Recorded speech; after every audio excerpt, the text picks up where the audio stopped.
I think we're on the air. All right. Welcome to this edition of Dark Shadow Ghost Tours After Tour 2016. My name's Sean. I'm Marianne. And my name is Mike. So tonight we're going to go off topic here, do something a little bit different. Tonight's topic is dabbling with the paranormal.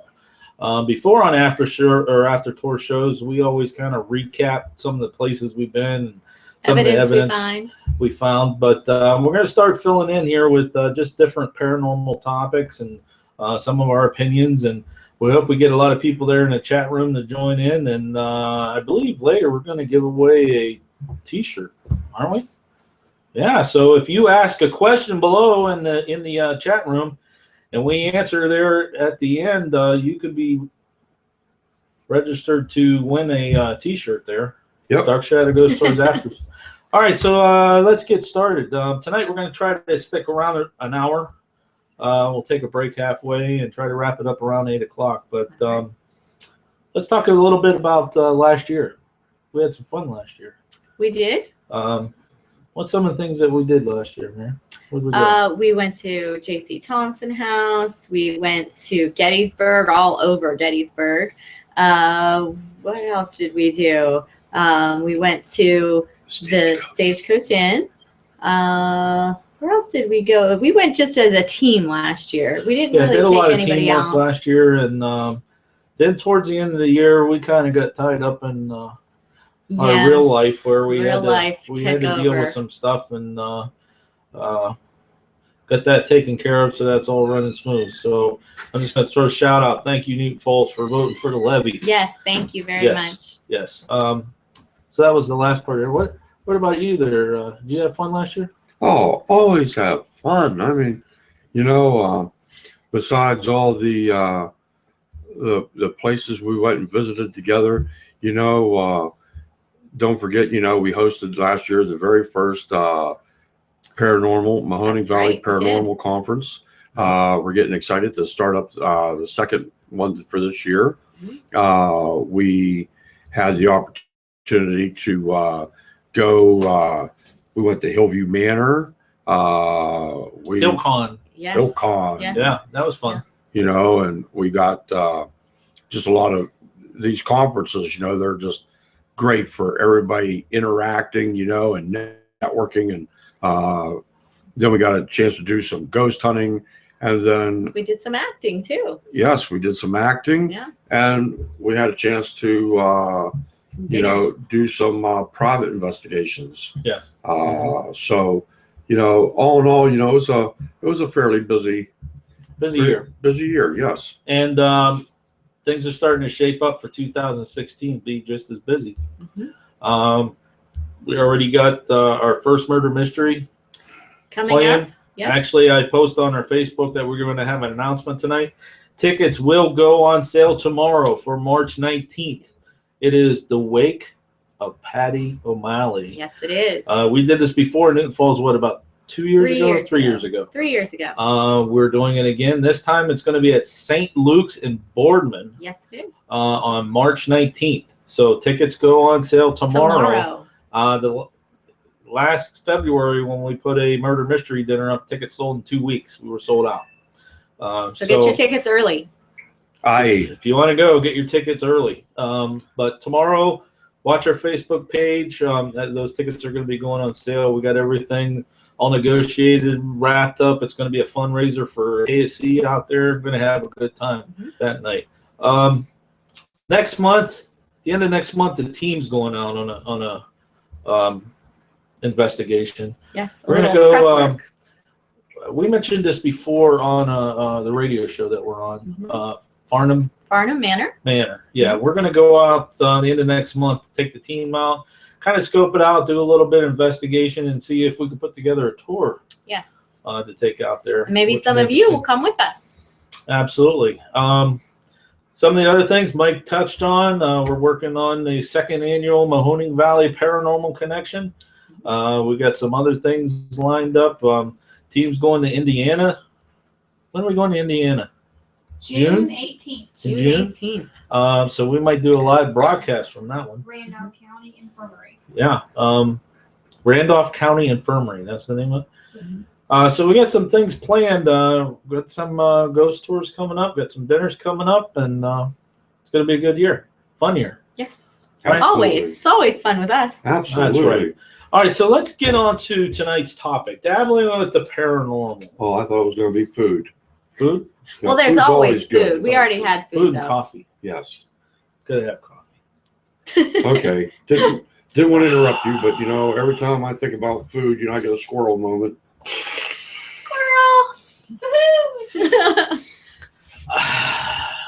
All right, so let's talk about this topic here a little bit. I know it's kind of a touchy subject, especially with paranormal groups. But I don't know. On the other hand, it also, I don't know. People get a hold of us to come out and fix things that kids may have done while they were dabbling with the paranormal. So what we're talking about is,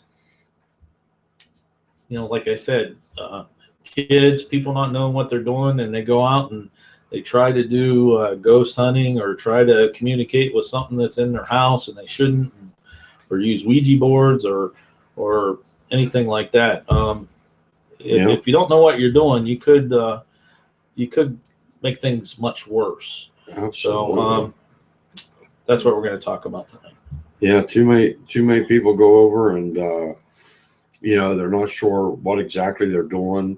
They get all their information either watching, the weekly television show or something they see on the internet, and they try it at home, and they don't know the doors are opening, and they don't know how to close it, and they end up with things in their home, attachments, problems, and So are there correct ways to close these things out, Mike?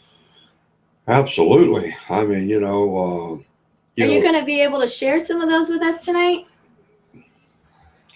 maybe for a hamburger. For a Yeah. hamburger? I have some of those in the refrigerator. All right. Yeah. But the thing is, the most important thing is not so much, knowing how to close things out. It's learning to leave it alone. That's the most important lesson I think you can tell anybody. Don't play with a Ouija board. Don't go using dowsing rods and pendulums within your home. And a lot of kids go there anymore, and they think it's okay if they make a homemade Ouija board. They take a piece of poster board, and some of them, they get so simple as just a scribble on yes or no, and and hit it up. And the bad thing is you never know who you're inviting to step across, and Exactly. and if you don't sit there and tell it, hey, you know what, that's it, it's over, I'm closing the session, and close it out, put the board away, and it's done, it's over. But most people, they get some stupid response, that, hey, I'm going to kill you, or I hate you, or they see the word demon or something, and they get scared, they jump up, that's it, game's over. You don't close it. It's not fun anymore. They don't close the session out, and you know what? And it stays wide open. Some of the research I did a little bit too for the show here. Some of the things you got to watch out for too is if it's starting to ask for your name, it's starting to ask certain things. If it starts out being nice and then it starts getting a little dark, and I think, like you said, is you just leave it alone. Just don't mess with it if you don't know what you're doing. However, with that being said, in today's society, when you tell people no, what are they going to do? They jump right on it. They're going to do it anyways. So that's why I thought, this was a good idea that we had the show tonight. And, if people go out there, they're going to do it anyways, and they're going to mess with things, and that, it just causes more havoc than what it's worth. Mm-hmm. So, and some other things that we're going to talk about too is about when you go out and actually do ghost hunting or paranormal investigations, some things that you should not do. And then again, if we say not to do it, people are going to do them anyways. But just something to throw out there, something to think about. It's very interesting to get into. But if you need to protect yourself, you need to protect your family, those that are with you, because there are many cases where bad things have happened with people just playing around and not knowing what they're doing. And it's not just in the movies. I mean, some of the stuff's real life, and it's kind of scary. So let's go through this list here. Now, we talked about Ouija boards a little bit. Let's talk about investigation. Number one rule is don't investigate without permission. Yeah, you definitely want to get the ability to go into a facility. You don't want to just kind of walk up on a building and say, hey, this looks kind of cool, and go in there. You don't know what's there. You don't know what hazards are there. You don't know who owns the property. You don't want to go to jail.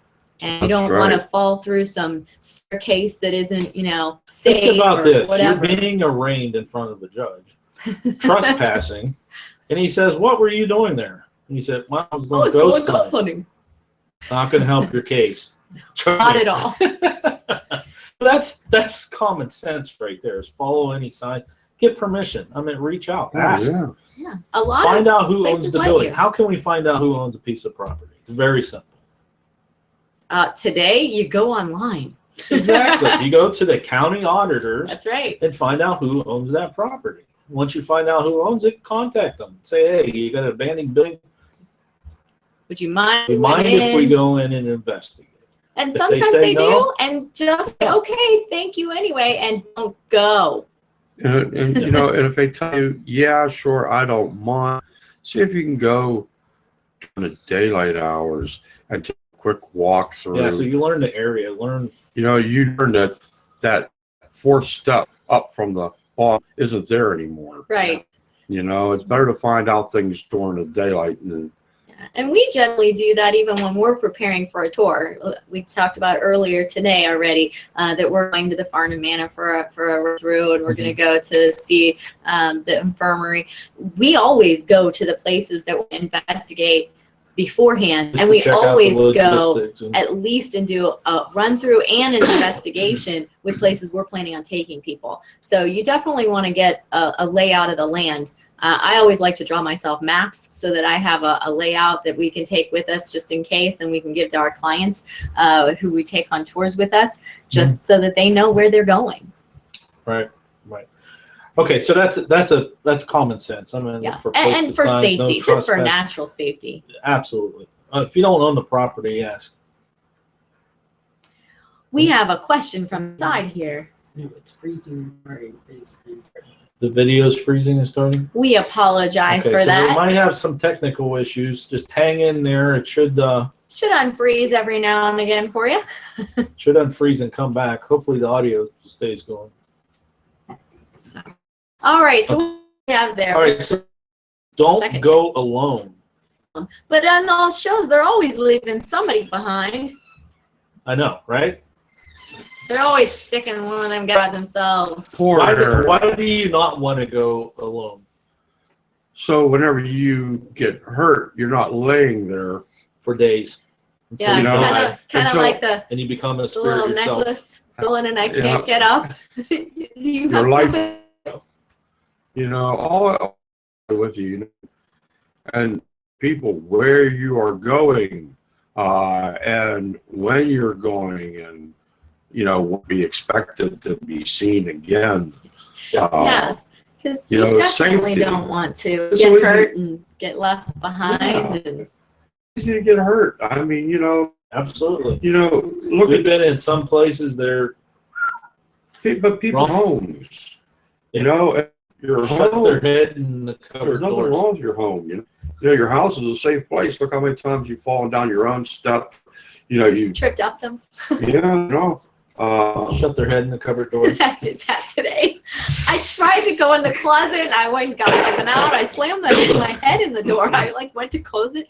I don't know. And that was in my own home. Yeah. I didn't even have a strange place. So imagine how much more it would be magnified if you were out somewhere where nobody knew where you were. And, you know, it's always better to be safe than sorry. I mean, you know. Right. And Okay. there's always, there's always somebody else who has had the same experience. It's validity too. Yes. So Exactly. safety and validity. Yes, absolutely. Okay, so the next one is don't believe technology over feelings.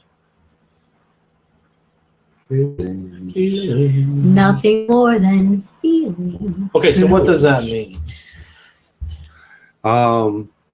If I walk into a room, you know, if I don't have to look at something and tell me this place is really scary and I should get my butt out of here. Something tells you that you should not be there, you should not be there. yeah, learn to trust that sixth sense. Yeah. You know, that gut feeling. You know, your stomach isn't gonna steer you I'm wrong. not picking up anything on the K2, but I feel like there's something nasty here. I need to leave. Absolutely. Then you should leave. Definitely leave. So, you know, don't trust your technology, especially if you have technology and the batteries are going dead. You know, because the device could be not working correctly. True. You never know. Don't provoke to get. Is the audio freezing too? The one lady said she can't hear it at all. So she's going back out to check. Okay, we're still having some technical difficulty here with stuff freezing. Yep, we apologize for that. I mean, we don't know if it's you know, our internet carrier or what. I mean, but Or Google itself. yeah. No, it couldn't be Google. I mean, Google would never freeze. I don't know. Last week I was having some trouble on Thursday and Friday on my Google That's what? documents, my Back to Google the Drive. dog's shadow circle now. Really, it's completely gone. It says we're live. Well, do you want to take our break now and see what Yeah, we let's can take it. take it early? What time are we at now? We're at 7:17. It was almost time to take our break anyway. I say we take our break All right, now we'll take and a come break back. and see if we could see what's going on. When we come back, is don't provoke to get a response. All right. All right, so Yep. see if we could see what's going on tech-wise and if we can make things better. So give us a few minutes and we'll be right back. All right. See you then.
Casey is seeing the screens. Okay, we're back. I don't know if we fixed our problem. We might be still having technical glitches or not. So bear with us. If it drops out, it should come back. And I don't know. We'll have to figure this out for next show. But There's always got to be some technical glitch, right? yeah, there has to be. It's the way it works. It's paranormal. That's what it is. It's Glenn. It's Glenn's fault. It's Glenn. So we were talking about dabbling with the paranormal. Last one we were talking about is don't provoke to get a response. So what's your opinions on that? I agree wholeheartedly. I always try, even though I'm the skeptic, I really want to make sure that if there is really something out there, that I treat them with respect and I treat them, like they were a real person. I mean, just because they're dead, they might not even know they're dead. Absolutely. Right. And then here you come some lady with a, school teacher voice, mouth, screaming, and it's like, whoa, what's going on? Yeah. Just treat them with respect. And, we've been on investigations with other groups, public investigations, and they were provoking, and It's not pleasant. yeah, and it kind of like it died for us. Yeah. It just died out until Activity they left, just and then when they disappears. left, it came back. So Yeah, Yeah. provoking. It only looks cool on television, but you got to realize what you see on television is staged a lot of times, and you don't want to. You except don't for want this to. TV. You don't want to anger something. I couldn't stage this technical difficulty that I'm having. Not if you tried. Okay, so the next one we have here is don't be quick to come to a conclusion. That's right. I mean, there's all, I know we as a group, we always try to debunk everything going in. I mean, Especially me. I am not going to hear a sound and instantly assume that, it's something trying to get my attention. I mean, it could be just something as simple as, something slipping on a shelf or a car going by or, Manhole cover. Yes. That was a good one. There's a lot of things. I mean, one thing about doing this kind of research that we do is that, you don't get things every time out. I mean, there's times you go and it could be the most haunted, active place in town, and you'll go there and there's nothing, and You could go at certain times where you think, okay, it's the 13th, the full moon, Saturn's in line with Mars, everything's in place. We're going to get some activity tonight. Nothing. You never know. You never know when it's going to happen. Yeah, we went over Friday the 13th this year. We spent the night in Lizzie Borden's house. Yeah. It's kind of nothing really. Okay. Don't ever claim you can rid a place of a spirit unless you know what you were doing. There's a lot of people out there who try. absolutely. I've seen this a lot on the internet, and I've seen a lot of groups say this, where they're going to come in and sage and get rid of a spirit. You want to hit that one, Mike? Absolutely. I would be more than glad to. Although it's only an hour show. Short, sweet, and simple. Okay. If you don't know what you're doing, don't do it. Why? Because all you're going to do is things 10 times worse. Saging, people can say what they wish, but I'll tell you what. As a demonologist, I will tell you straight up, works fine for removing negative energy. All right, not entity. Now let me explain that in even more layman's terms.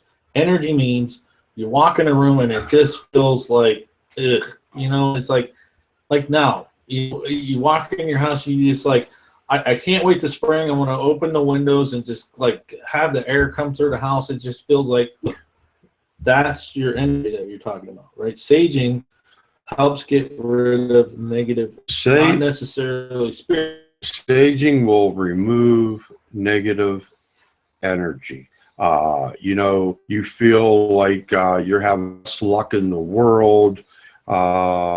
You move into a new house and you just want to and lighten the mood. If you go to work every day and you're around negative, crabby people, it isn't long before it attaches to you like a magnet. I don't know what You- you're talking about. you go home. There would never be any workplace that would have anybody who would be cranky. And, you know, then you go home and the next thing you know what? You're just like the people at work. Well, you know, if you sage, you know, you can remove that energy. But if you try to use it for a negative entity, for negative spirits, what happens is you get for days, a week, 2 weeks. All you've done is it feeds off the negative energy. So you've removed the negative energy that it was feeding on. So it didn't leave. It's over in the corner rebooting, you know, and as it builds itself up, it's going to come back. It's going to be a little stronger, a little wiser, and a little angrier. So, you know, saging is fine for certain things, but you've got to know what you're doing. When we go in and do a cleansing, you know, it's a little bit more involved, and we always do an investigation, find out what it is, because believe me, there's a difference in trying to move along Uncle Harry and along something, you know, it's a little. So you're saying there's different techniques for different entities. So you have to know which one you're dealing with to do it right. Absolutely. I mean, it's important to know what you're dealing with before you just blind go in.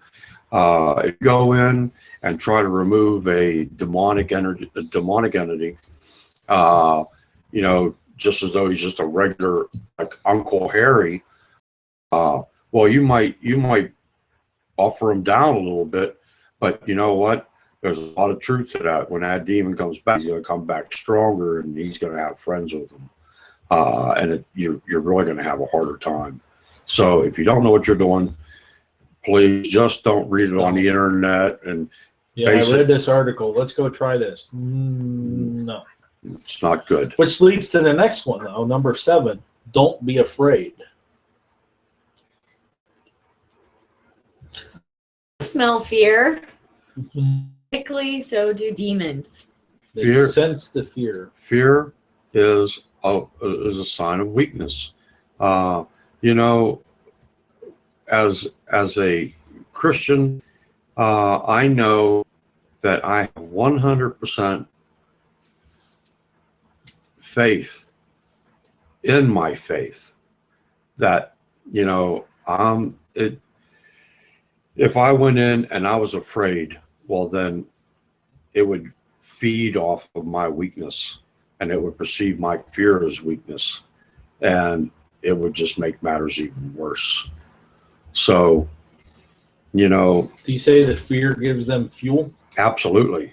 Absolutely. You know, negative spirits, you know, they feed off of your fear.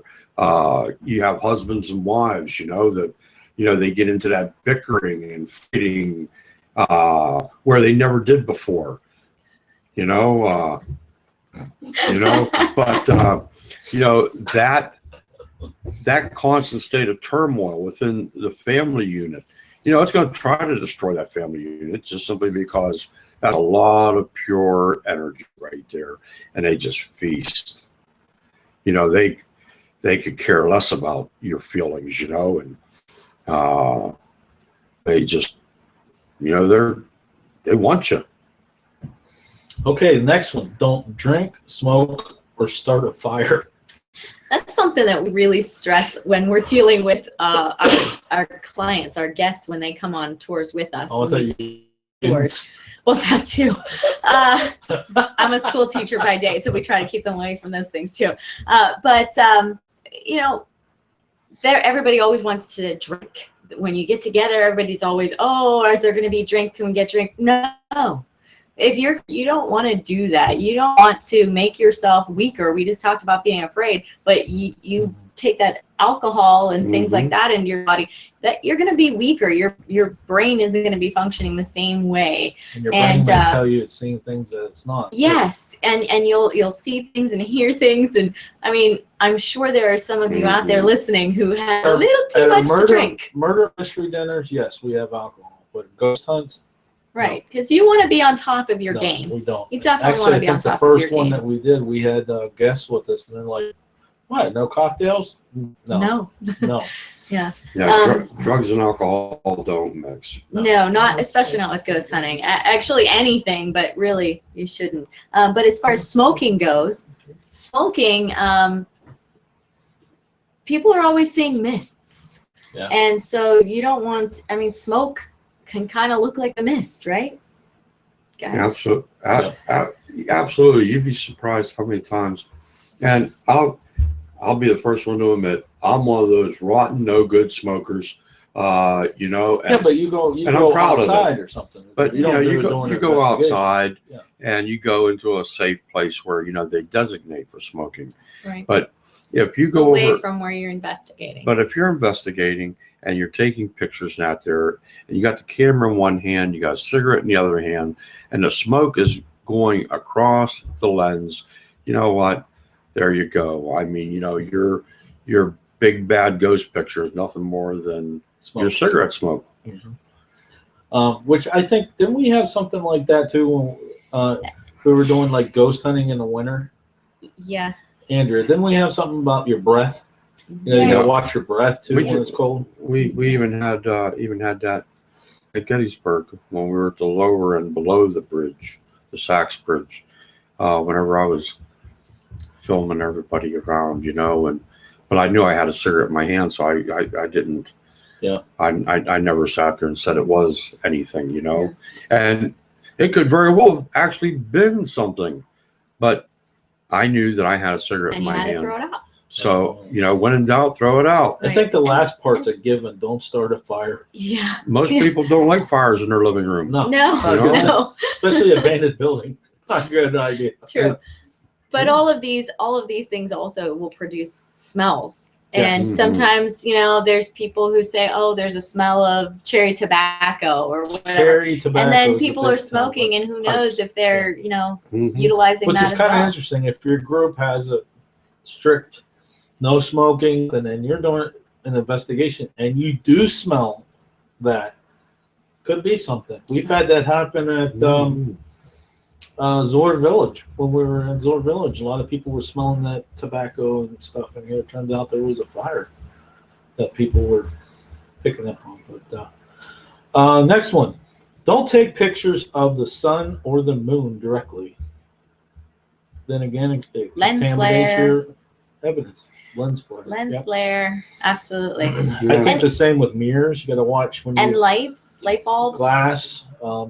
Especially about glass. I mean, a lot of times people take a picture and there's a light outside that is coming in through the window.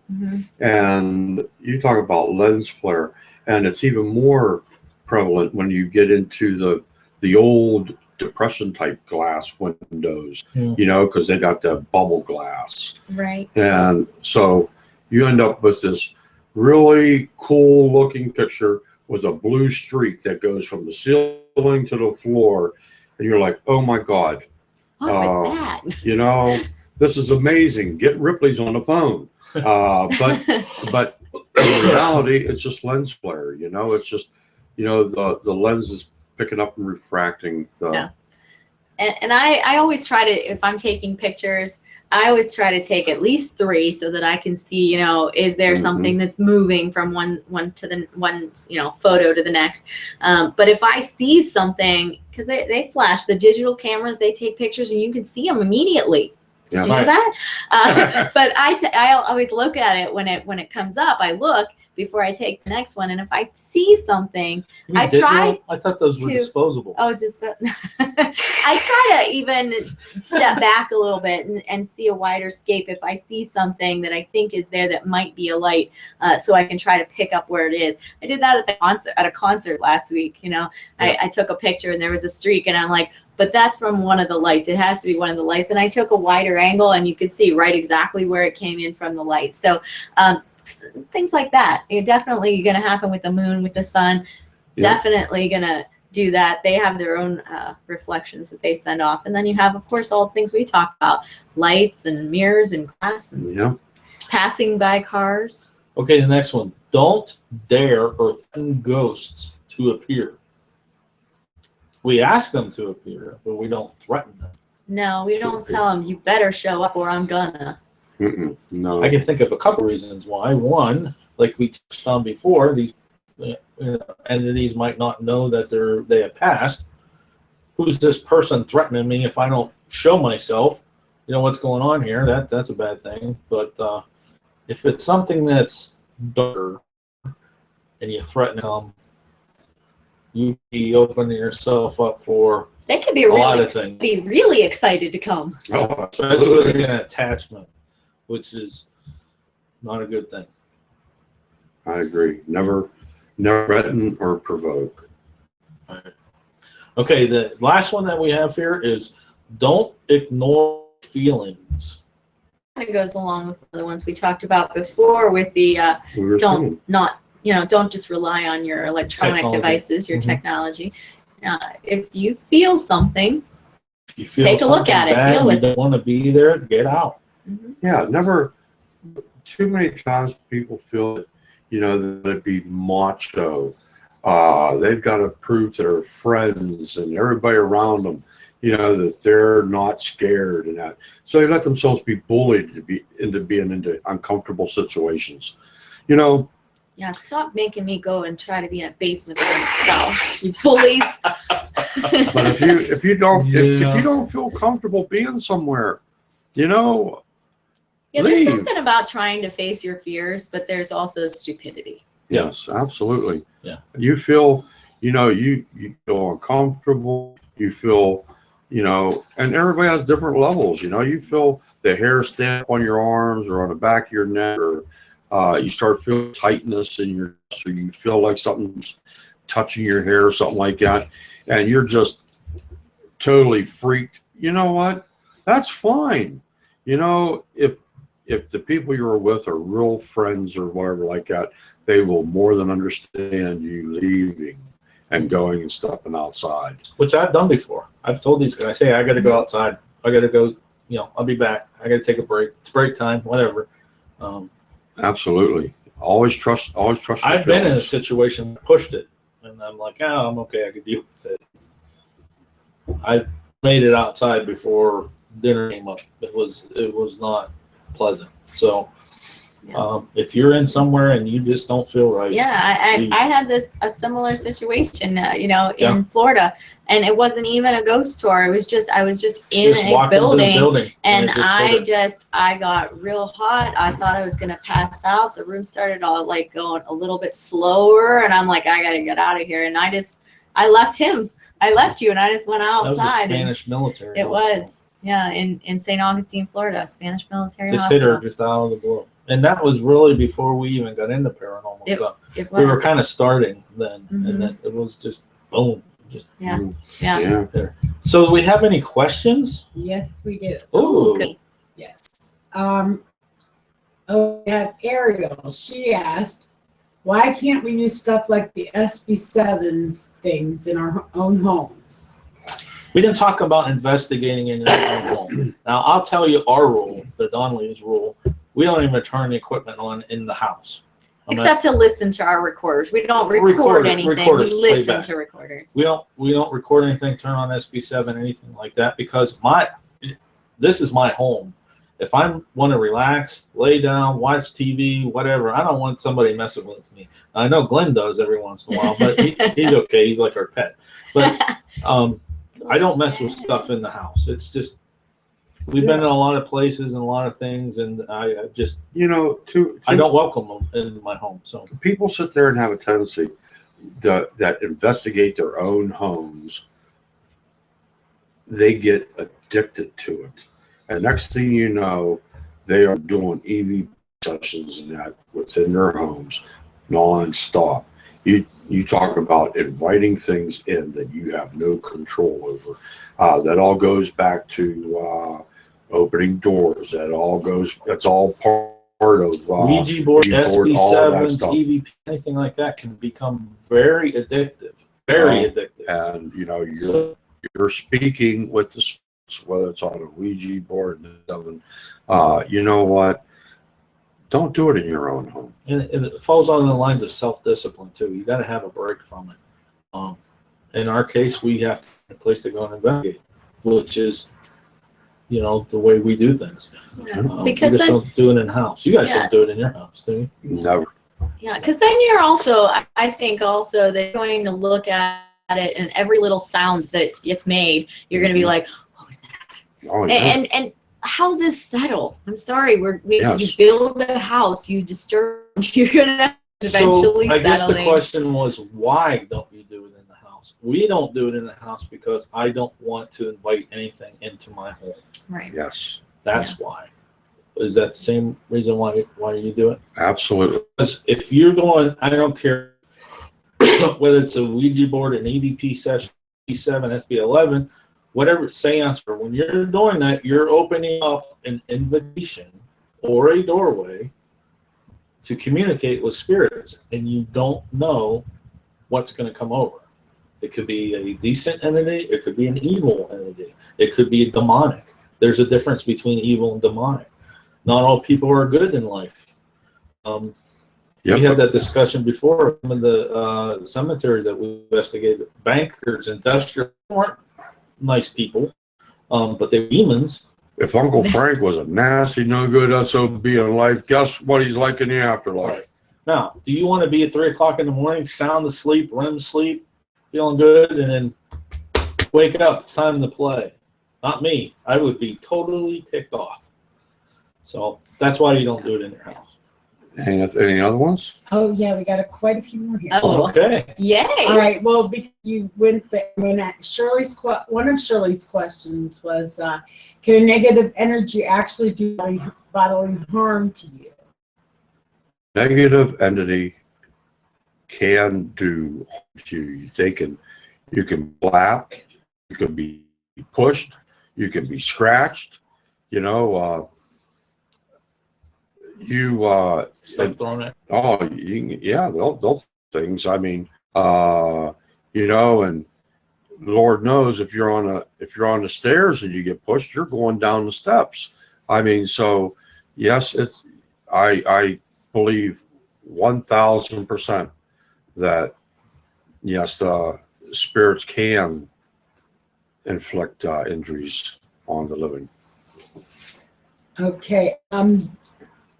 DIS1 has a couple questions.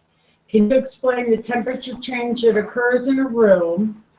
And they also want to know if we've used the flashlight technique to try and interact with them. If so, what are your thoughts on this? How was the success rate of this technique? Well, it's a two-parter. Do you want me to talk about temperature change?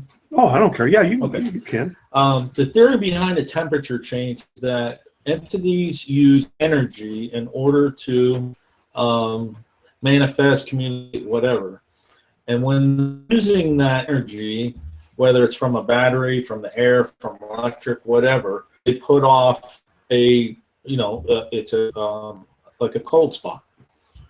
That's the energy being converted, basically. Being used. So that's why you get the cold spots. They suck the heat. They suck the energy out of the heat because heat energy, and so as they use the heat energy in the room, it lowers the temperature, create cold spot. And if you've never experienced it, it kind of feels like an air conditioner kicked on. Like you feel a cold air real quick. And it's like, where'd that come from? Especially if there's no electric in the building that you're in.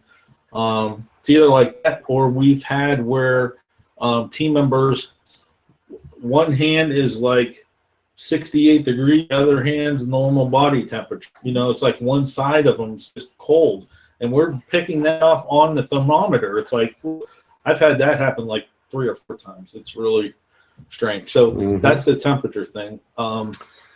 Flashlight, you want to talk about, you and Andrew do flashlight? Well, we've done flashlights a lot. There's a lot of hoopla and whether or not they actually work or not, if it's just a random thing. So we generally, when we try to use 2 flashlights, one is a yes, one is a no, put them on different sides of the rooms and say, you know, if you ever blah blah blah, this side of one light up or whatever. So when you introduce more of them, gives a little bit more validity to whether or not there's actually communication or not. Have we had success with it? Yeah, in some places there's a lot of success with flash. I think the place we've had the most success with flashlights would be Hillview Manor. I don't know about you guys. I think that's We've had for us. success at Licking County. Licking County. Yeah. Stagecoach. Well, I just believe you just gotta use your instincts when you use a flashlight. You can't let it be your determining tool. Right. You know, I mean, because you're test. you're get a gonna response. get a lot of false positives. I mean, no doubt. I Try mean, to get them to say the same you know, thing multiple times. I mean, you Same know, response. wants to sit there and turn. You know, there's a lot of people that have gone to the actual push button. It's a little harder for it to use, but you know, it takes away that that theory out there that A slight tremor in the ground. the heat that it generates causes the ring inside expand, cause the light to go on, and then it contracts and it goes off, and this and that. So, you know, look for the type of response you get. You know, if you sit there and ask a question and you got to wait 20 minutes for the light to come on, chances are, you know what, it's not answering. And if you got to sit there and go, okay, now shut it off. Off, you know, and you got to go another 20 and shut it off, you know what, chances are, you know, that it's false. Yeah. You know, just use a little common sense and experiment. And again, you have to take into consideration the realm that they're in. You're putting in there, they might not even know what a flashlight is, okay, depending on when they passed away. And you're saying, could you please turn that on? Can you turn that on? Can you turn it off? Can you turn it on? And everybody would be just standing there going, you know. So just like you said, use your instincts. If you do know if you're in a session, if you're starting to get response and things are working, I mean, you can tell the difference. Absolutely. If you ask that question, it instantly goes boom. Yeah. You know, okay, that's good. And then you say, can you now turn it off? And it doesn't twinkle and shimmy and Just take 10 minutes it's and just, and it's off, you know. Well, then there's a good chance that you might have something actually manipulating the light. Yeah. And like I said, I also like to make sure I ask those questions again and see if I get the same response. And you guys teach them too. You try to teach them. Yeah, at the beginning of a session, I always like to try to tell them, okay, this is how this works. Yeah. Anything else? Yes, Casey would like to know if how you go about getting a cleansing of your home.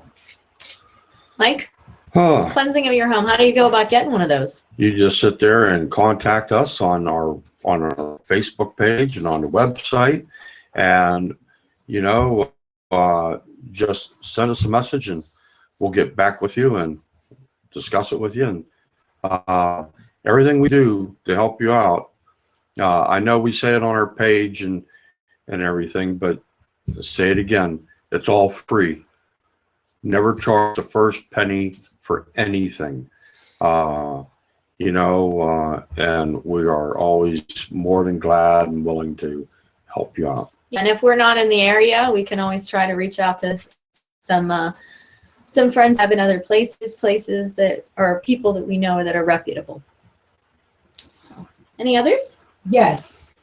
How do you know if a loved one is trying to contact you? And is it true that they can make contact at 3 I'll stick with that 3 a.m. part. No, it doesn't always have to be 3 a.m. They don't necessarily even know the day, let alone the time. I like to do to show people that, paranormal stuff happens all day long. It does not have to happen just at a specific time. Mhm. A lot of people even ask, why do you investigate at night? Is it always at night for a specific reason? No, it's just we have less contamination at night. Most people are asleep, not driving around, making a lot of noise.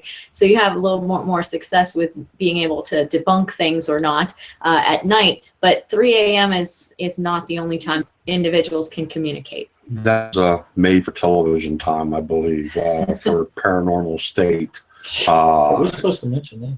I don't think so. Any paranormal things. The witching hour. The witching hour. Dead No. time.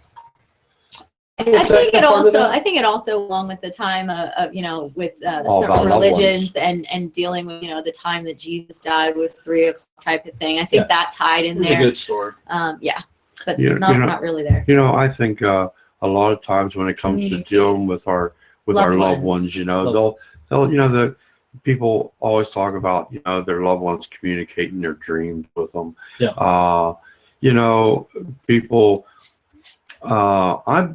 I'm a firm believer that the good Lord gave us each the gift of free will, and He's not an Indian giver, and that gift continues on always, even into the afterlife. I believe that when you have times of high stress in your life and you have need, I firmly believe your loved ones and your parents, they're not going to sit up there and just watch you suffer.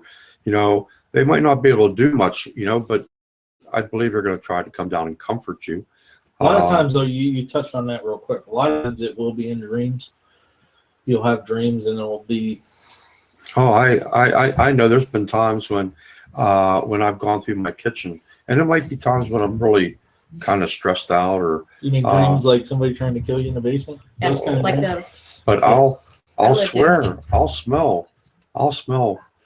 My mother and my grandmother used to always make homemade bread, and I'll go out into the kitchen in the middle of the night, and I might get a faint trace of it, and even though I might be stressed out and that, it reminds me of my mother, and it makes me think that my mother's there with me. It just puts me at ease. So I want to add to this. The title of the show is Dabbling with Paranormal. If you think that relatives are trying to communicate with you, whether it's through dreams or smells or something like that, there is nothing wrong with sitting down and saying, what do you have to tell me? Yep. What do you have to tell me? Do we need to talk about something? And if it comes to your head, and you don't hear it or whatever, it still could be that communications. But item number 7 said, don't be afraid. Don't fear it. I mean, it's possible that they are trying to communicate with you. I've had dreams, especially right after my grandmothers, both of them passed away, where I've had them come to me, hit me, and just wake me up, and I saw them real quick. But it was something like they were telling me it's okay, everything's all right. That was it. And I'm like, this is a dream. But then once I think about it, it was real close to when they passed away. So just remember, we're not saying that it's okay to get out a recorder and a Ouija board and try to communicate with them. Not saying that at all. Just realize that they're there. Yeah. They love you. You mean a lot to them, and they're there for you. Are you concerned that an entity could follow you home from an investigation? I'm not. I will tell you that is a very real possibility. When we go to do an investigation, we have an opening prayer of protection that we do when we go in, and when we leave after the investigation, we do a closing prayer and keep it all right there. I mean, You know, we do not give it any permission or power to sit there and piggyback with us and go to our homes with us. Even besides the prayer, I just tell them, you're not coming home with me. You're Yeah, not welcome. and I If you're do in the the same car, get thing. out. I tell them, because I want to be able to come back here and visit you again. So I want you to stay there so I can come back and so other people can come visit you. And they go, we're in the basement waiting for you. Anything? Ariel had a couple of questions. She asked if dust ever affected our photographs. Because she took a picture once and it had a bunch of dots in it. And she also would like to know what you think about automatic writing. Do you believe it worked? She saw it in a movie once and was worried about it. Dust, yes, big problem. But when you take a picture, if you look at the flash, Look on the you can outside see of the dust particles outside. If it looks Not like in the lens, stars, not like looking in the lens, but like through the flash light of the flash, you can see all the little particulates in the air. And if there's a lot of those, I pretty much guarantee when you look at that picture, you're going to have a lot of them there. not just dust, but moisture too. Dust and Moisture as well, absolutely. all those Snow, rain. orbs. Oh Yes. my God. Yeah. So Well, yeah, they it's like I'm in definitely an do. orange- And I'm the in an second orange was automatic cemetery. writing. Automatic writing. I don't really believe in automatic writing as being a big thing. I think most of the time your brain, it works all the time. And so for me, I know I sit and see kids all the time doodling in their notebooks. They're always, writing something as they're listening and paying attention to other things, and they're writing along. I don't think that is making them that. I'm real hesitant to really believe much of automatic writing.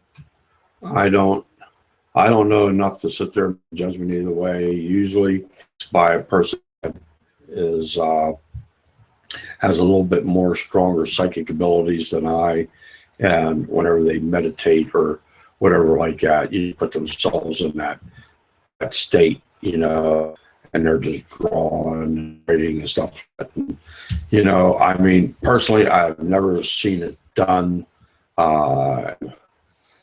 So I've heard about it. There's people have that have the spirit through them have written like whole books and stuff through automatic writing and everything. But that bothers me. Like I I can't see that happening. I don't know. Yeah. but don't just realize I'm a I'd have to know skeptic, more though. about it. this field is all about research. Yes. So never stop learning. Never know. Yeah, you never know. I just look at it as, your brain, it works overtime a lot. Yes. And Never stop. I just think more of it is those individuals and their brains rather than somebody else manipulating them. But that's my opinion. Shirley wants to know that her family says, my family has had such instances with love of electric things and certain smells, but they haven't had any experiences lately. Is there a way to get them to communicate, to let us know they're still around, Shirley and her family? I would think that if they want you to know, they'll let you know. They're not there to perform on our command. There are loved ones. I'm sure they got better things to do than, like, I'm sure my mother's really enjoying things. I'm sure the last thing she wants to do is spend all night long hanging out in my kitchen. She's probably afraid I'd be making her want me to bake. I'd have her bake me something, and so it's like, just be grateful. Grateful when they drop by and visit, and you get that whiff, and and you get that sensation that your loved ones are with you. Be grateful. It's a blessing. And it's always a possibility that they've been able to move on at this point, and that's why they're communicating anymore. They're finally at peace and they've moved on. That's something that can happen as well. My belief is they're there when you need them to be there Yeah, on vacation. that's right. That's right. When Based on need. when you really need them, they'll be there for you.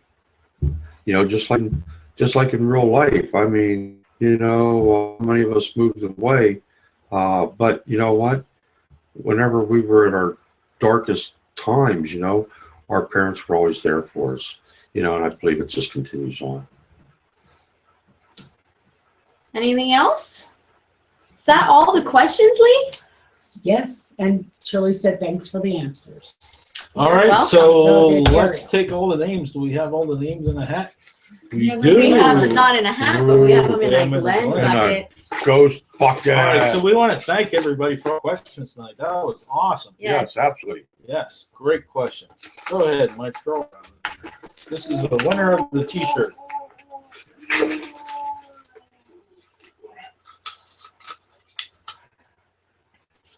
Got just one, right? Yeah. Oh, no, All right. I don't like this one. Give me another one. Oh, stop. No, just kidding. Shirley. Shirley, you won the All right. T-shirt. It was on Congratulations, there. Shirley. You win an Dark Shadow Ghost Tours After Tour T-shirt. We just need to get you to give us some information. So, Here's Sean, what I need you to do. I need you to send an email to